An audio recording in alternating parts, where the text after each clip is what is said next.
We find ourselves in this study at verse 7 of Matthew chapter 5. We will read first from the King James Version, Matthew chapter 5, verse 7. Blessed are the merciful, for they shall obtain mercy. And then from the Williams translation, a more recent translation. Blessed are those who show mercy, for they will have mercy shown them.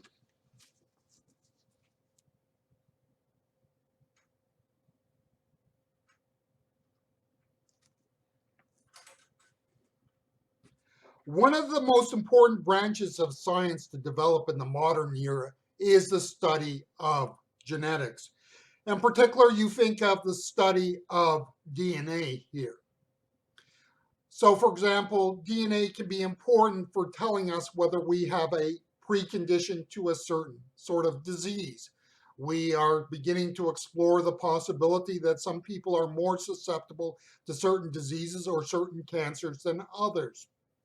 Or we can turn to the study of archaeology and the use by archaeologists through studies of genetics, the ability to maybe track pre-modern population movements. If you can find DNA, you can get a sense of who the people were and possibly where they originally came from when historical records may not exist.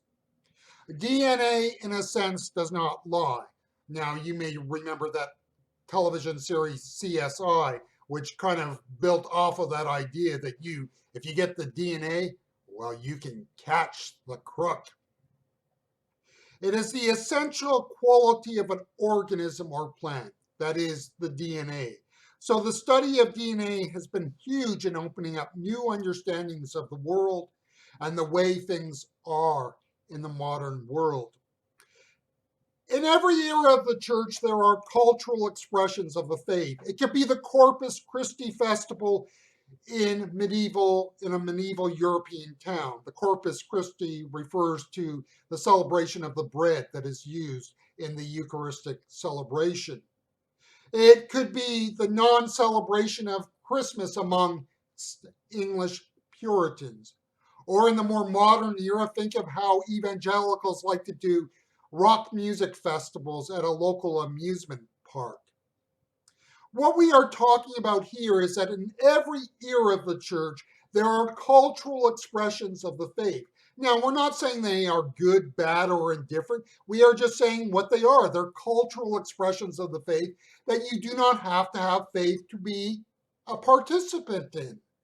And so these are not markers of faith. They don't really tell us whether a person is actually a Christian when we understand that the word Christian means a person who is living their life for Jesus' sake.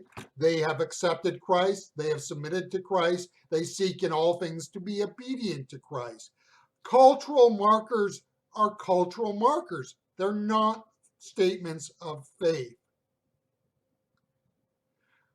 Now, let me give you some bad science. I'm not very much into science, one of my weak areas.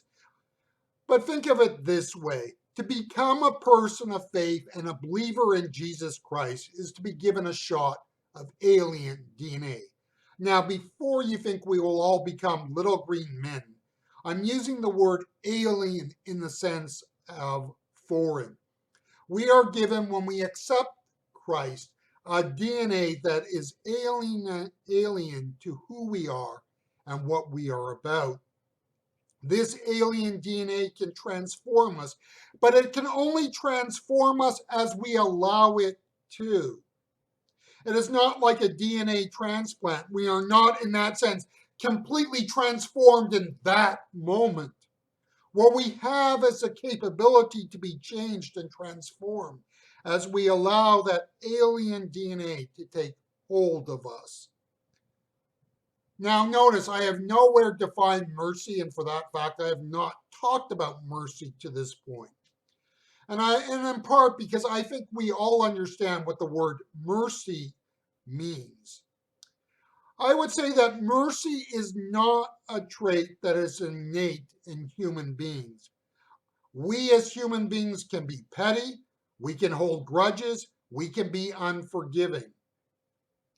In and through Christ, an alien DNA has entered our lives. It can take hold and transform us if we allow it.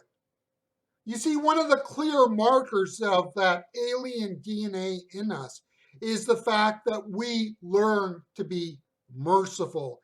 We realize that if God, in and through Jesus' sacrificial death, can accept us as his child, then we in turn must take that mercy we have experienced and through our lives live it out.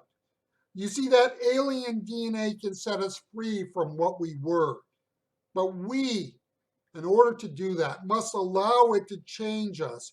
And in that sense, it means learning to be merciful.